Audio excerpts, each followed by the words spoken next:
All right, here we go. This is back. You're back at Steve's page. Welcome back. Before we get started, this is part two of my two-part series for studying best if you got ADD.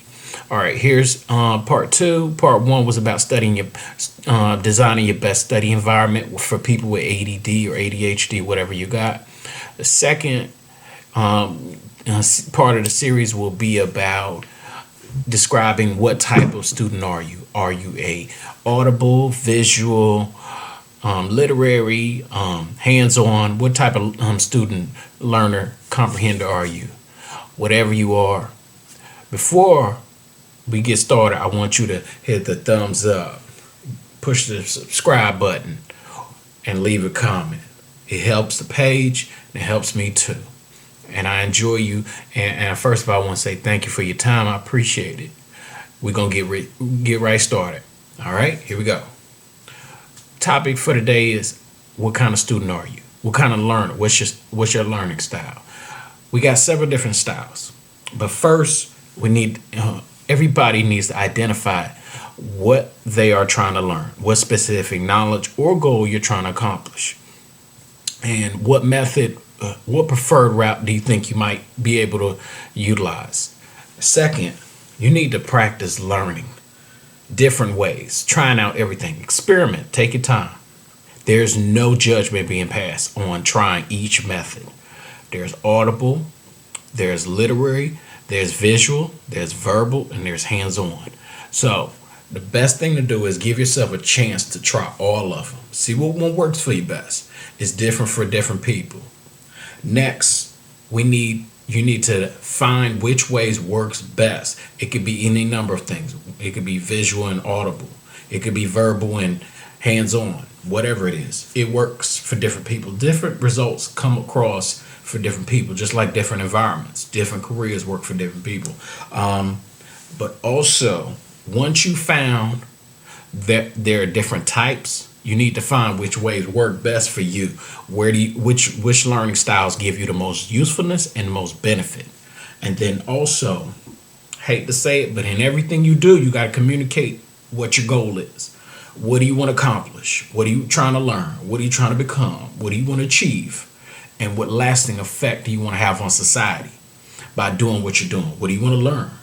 How do you want to grow? People need to know your goals, whether they gonna hate you or not. The only thing they could do is direct you to the right people who can help you reach your goal. Or if they don't direct you towards the right person, they're gonna sprinkle some hate on it. It's just it's a part of the achievement process. And then the next thing you're gonna do is you need to be cool in your own skin. You need to be cool about your learning styles that work best for you. What works best for one person may not work for you, but it's going to work well for you. And you need to respect that. Be cool about that. Be comfortable with how you learn, how you study, how you grow, how you retain, learn, and be able to apply and master information, the usage of helpful information. Whether you're trying to learn and grow yourself personally, professionally, or grow your personal life in some way, shape, or form. Whether you're trying to change your environment, whatever you got to learn, whatever you got to do, you need to find whatever learning method works best for you. And don't limit yourself. Don't label yourself. Don't limit yourself. Allow yourself to embrace every learning style that works best for you. What works again for this person doesn't work for everybody. The results are different, just like anything else in life. Next, we're going to go into what are the learning styles. You got audible. If you're auto learning, if that way works for you, then you need to, number one, sharpen your listening skills. You need to be a fantastic listener, a great, exceptional listener.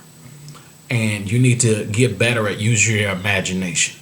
Number one, empty your mind of anything just outside. Block out all the negative worry, all the doubt, all the nagging, all the stress of the outside. Outside of what you're trying to learn, just block it all out. And then also focus on listening, sharpening your ability to listen to audio instruction. whether it's audible book, audio video, whatever it is, whether it's you're listening to a video and you're driving, or you're listening to a book and you're riding a bus, whatever. If you're a great audible learner, then do it that way. Hands-on. Hands-on works well if you're a person who actually is good at taking instructions. But if you learn best through this method, go to the appropriate environment where you can learn how to do what you're trying to learn.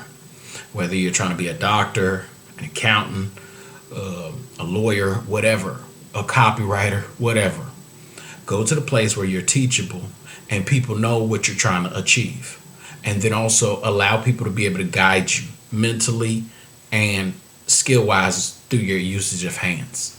And then also be a person who's willing to take instruction from a person who is experienced and knowledgeable about what they're doing.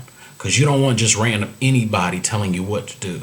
Because you can cause some serious mistakes if you get the wrong instruction from the wrong person.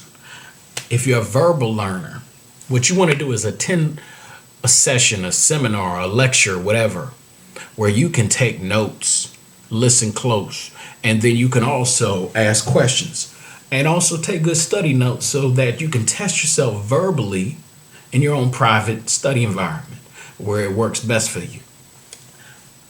And also, if you're a verbal learner, you want to get comfortable and confident asking great questions. And there's no question that's off limits. As long as it's relevant to the topic you're trying to learn, whatever you're trying to learn, whether it's trying to grow your business, grow your life, or expand yourself, or your means, or your network, whatever.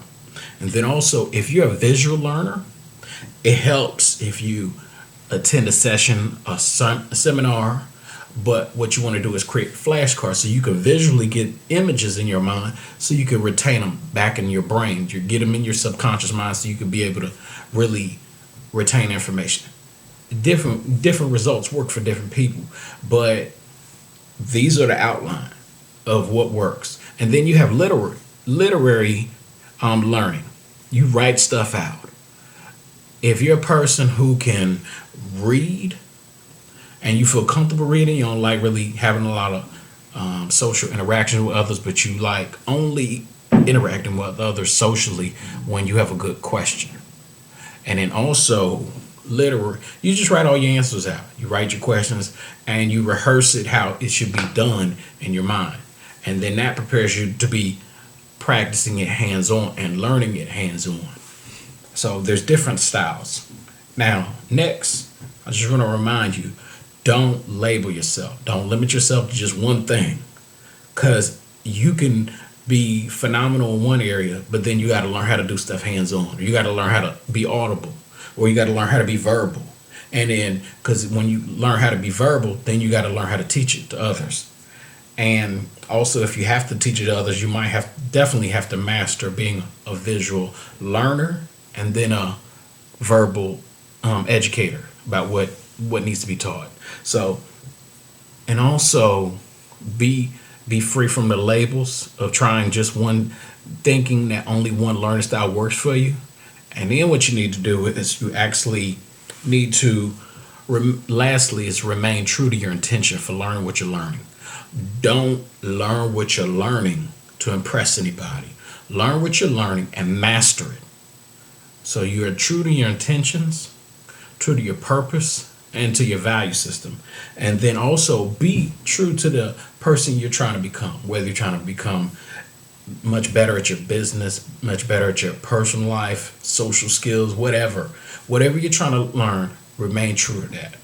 Because the more you stay on top of your intentions, then you can't get outside and try to impress others. You're staying true to yourself. And that's the greatest thing you can do. So, just want to remind you, all these learning styles are acceptable and they will be tried at different times in your life. And you have to master each of them because you never know when you have to call on them. See, most people think, oh, I'm just going to try this one thing and I'm just going to be great at this one thing. Which don't always happen. You got to learn how to utilize more than one learning style, because sometimes you don't have time to visually learn something. Sometimes you got to audibly learn.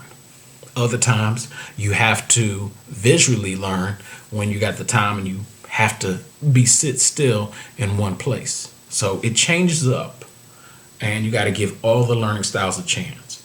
But some work best for others at different times. All right. Just want to let you know, thank you for your time. I don't want to go off topic. If this video helped you in any way, feel free to leave a comment, a positive comment. Okay, no negativity. This is a positive zone. All right. And I also want you to comment, hit the thumbs up button, and also subscribe to the YouTube page, because I have more content and I appreciate your feedback. I hope this is a help to somebody. Peace. And this is your boy Steve signing off. Take care. Be safe. Be successful.